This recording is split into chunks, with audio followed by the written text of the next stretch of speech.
Hey guys, my name is Matimeo, and today's challenge, I'm going to be using the new throwing knife to kill my enemies in Battlefield Hardline. Some of you might be thinking now, wait a second, they actually added a throwing knife into this game? That's ridiculous, and I'm right there with you. If you were worried that it was going to be overpowered or it was going to be anything like Call of Duty, other than the fact that it is a throwing knife, you don't have to worry because this thing is practically useless.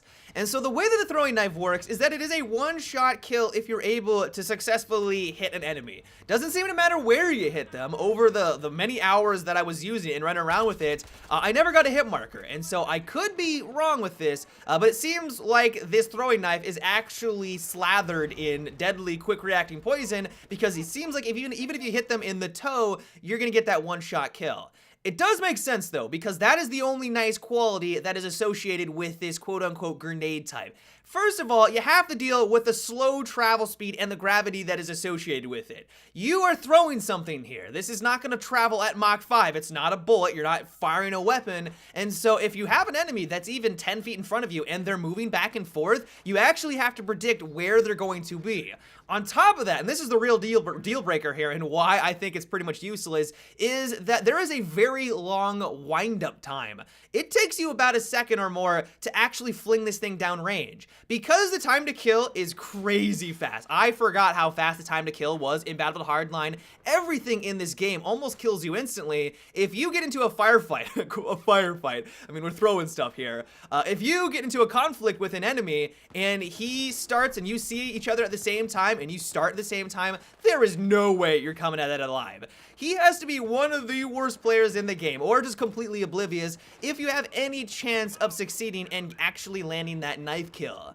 And so the way that I had to approach this challenge was that I had to be that silent assassin. You kind of have to think of yourself as a ninja at this point, and look for those camping recons or snipers out in the distance. If you come across someone who is standing in a corner waiting for someone to round the bend, they are much easier to land than someone who is zigzagging back and forth. It is possible. There are some times when I sniped someone who was running across out in the open and I somehow managed to line it up, but for the most part, it's going to come down to a lot of luck, and if the enemy is running in one direction. As soon as they start to zigzag back and forth, because it does have that slow travel speed, there's no way that you're going to be able to predict where they are, and it's going to really be a flip of the coin at that point. And so really what it comes down to is that you just either need to get really lucky or come across someone who is camping or prone and be quick enough to launch this thing down range. And so in my journey to be sneaky, I had to learn the brand new maps that came with the new Robbery DLC, and I gotta say that I'm really impressed by what Visceral delivered on. I still really wouldn't recommend picking this up for PC. Actually, I wouldn't at all, let's be honest. There's only like 5 servers that I saw even running the content, and all of them were like in Europe. There was only one server in the United States that was running Hardline, at least when I was playing. Like, it's bad right now on PC. There are very few people playing, but I still gotta give Visceral props on these maps that they've created, because so far, I'm loving them. The only one that I'm not too keen on is the docks, where there's a bunch of verticality to it. It's basically rooftop heaven. If you like to snipe and you like to just camp on top of rooftop the entire day, you are going to adore that map. But all of the other ones seem lovingly handcrafted, and all of the assets seem all new. I mean, here, for example, in the middle of the museum, it is gorgeous. I mean, look at all these exhibits. They had to create this. Like, they put a lot of time into this DLC. My favorite exhibit is the one where you're in the planetarium and there is the sun that's slowly glowing. It looks incredible. Like, these maps have a lot of detail, and they so far play out really well. And so I'm having a lot of fun on the Robbery DLC. It's sad that Hardline has basically died on the PC version. It seems to be still doing reasonably well on the Xbox One and especially on the PlayStation 4.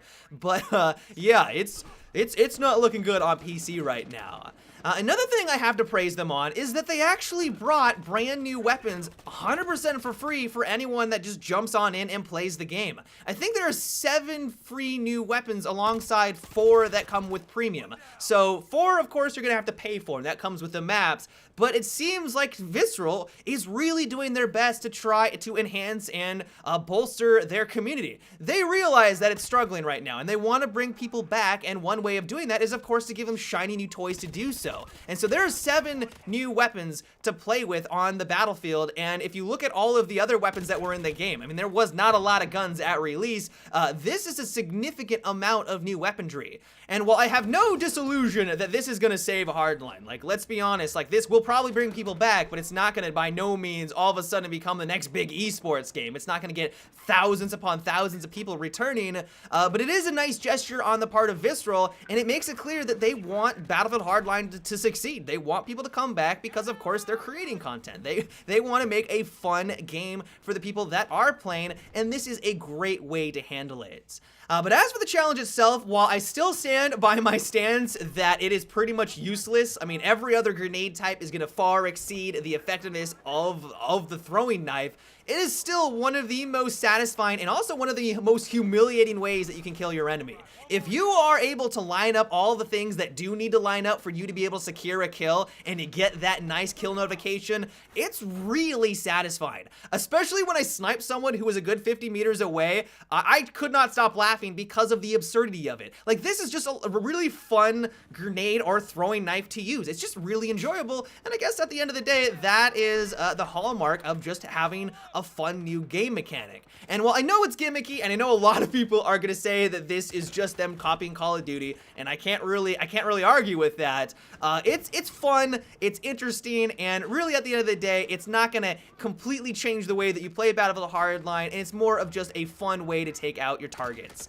But yeah, guys, that is about it for today's little challenge and preview of the new Hardline DLC. I hope you enjoyed. I'm sure a lot of you will already give your thoughts on the throwing knife, but if you had a chance to play the new content, let me know what you think of the new weapons and the new maps. Are you enjoying them? Is this going to be enough to get you to play at least Hardline for a couple of days? Let me know down below. But until tomorrow, have a good one and take it easy.